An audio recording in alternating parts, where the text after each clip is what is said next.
76543. I've been feeling a bit lost and listless the last couple of weeks, and with releasing the new music have also had stuff to do with a deadline. So yesterday I planned my whole week out. I've got like Monday to Friday and a list of things that I'm supposed to get done, and kind of tried to attribute them to a certain day, and it worked. This morning I woke up and felt and just looked at the list, and it told me what to do, and I felt focused again. And I've been struggling to feel focused. And all honesty, last week I had my biggest meltdown, my biggest kind of saddest rock bottom that I've had, and a really super bottom of the barrel mental health time, which is weird that it happened the same week as releasing my music to the world, but probably not weird, probably all part of it, of the adrenaline and strangeness. So I think I purged a lot of that, and I sat down and made a plan, and I've kind of come out of it with a new wave of energy. So we'll see how long this one lasts until the next trough. Do you think that there are things that are kind of specific to life as a musician, Nuala, that makes things more difficult right now? I mean, it's interesting what you talk there about structure, which obviously is something, you know, a lot of people who are kind of maybe running their own business or working freelance or that kind of thing, like might feel as well. But I'm interested to kind of, you know, like, what is it about being a musician at the moment? I think, but even before life in the pandemic, it was a constant battle to create. Like, the only structure I have is whatever structure I create myself. Gigs that I help kind of pin you throughout the month in the diary, because they're things that kind of give structure and starting and stopping to your week. So I think without the gigs, I haven't had those points where I've had to work around and things to work towards, and then, you know, go out and do the thing and come back afterwards.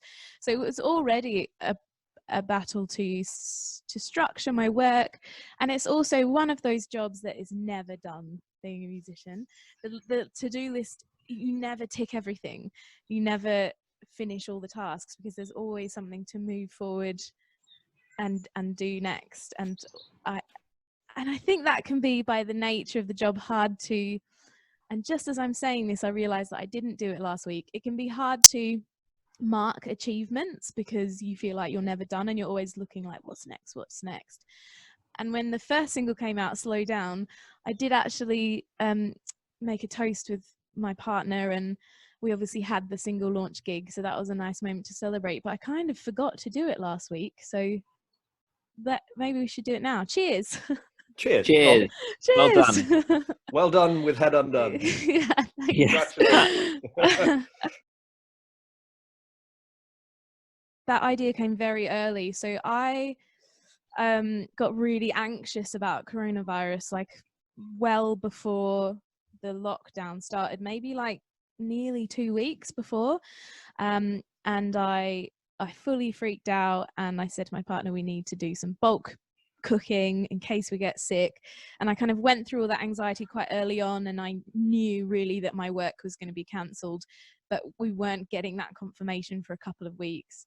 So he and I were out on a walk, and so I was already had that I think with the anxiety of realizing that the pandemic is happening, I watched other people kind of go through it. There's this rush of energy.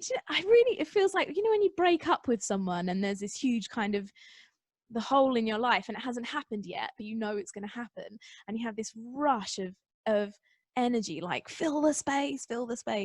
So I think I had that of like knowing like, oh, I'm gonna have to plan having something to do, otherwise I am gonna freak out. And also the way that I survive as a human, like all of us, is staying connected.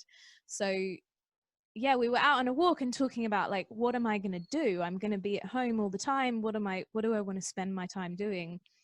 And I've had a radio show and podcast before a few years ago, The World Is Listening, celebrating women in music. It's my favorite medium, radio. And I I love talking to people, and that's one of the things I love about gigs, actually, as much as the music, is talking to people.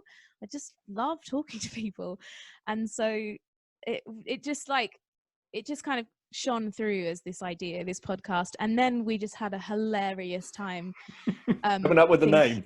Yeah, like coming up with the name was so fun, and he and I just laughed so much and just told everyone we bumped into that day what it was going to be called, and everybody laughed. And so that just filled me with endorphins and focus, and like actually having a little plan of what I was going to do before it happened, before the lockdown happened, meant I could kind of throw myself into it straight away. And I think that really helped with those peaks and troughs, is like having that to do straight away.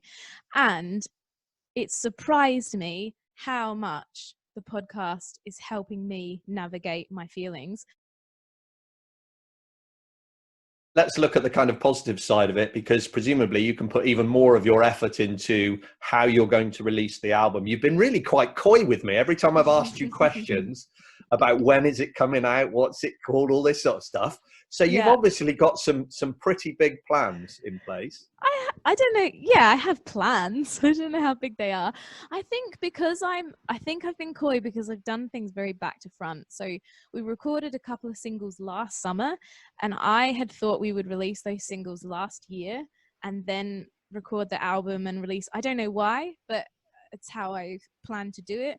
The singles didn't come out until January, and that was when I was in the studio. So I was in the studio tracking the rest of the album at Canyon Studios, Bristol, when Slow Down came out. So it's been very confusing being in the output promotion mode, and also like I think I'm holding it close because it's not finished, and I don't want to say what it is and what it's called, because I might still change my mind about what it is and what it's called for myself, because I've only just about to sign off on the mixes this week. So I'm still like not even ready. I think when it comes back from the masters and I've completed the artwork, it's all there. The artwork's all drafted, and I think I know what it's called, and I think I know when it's coming out. But I also wanted to wait and see if vinyl pressing factories were going to shut or not, and how that would affect things. And so yeah, it's going to come out, and it's going to be great. I'm really excited about how it sounds, and probably the next time we speak I'll have like all the information.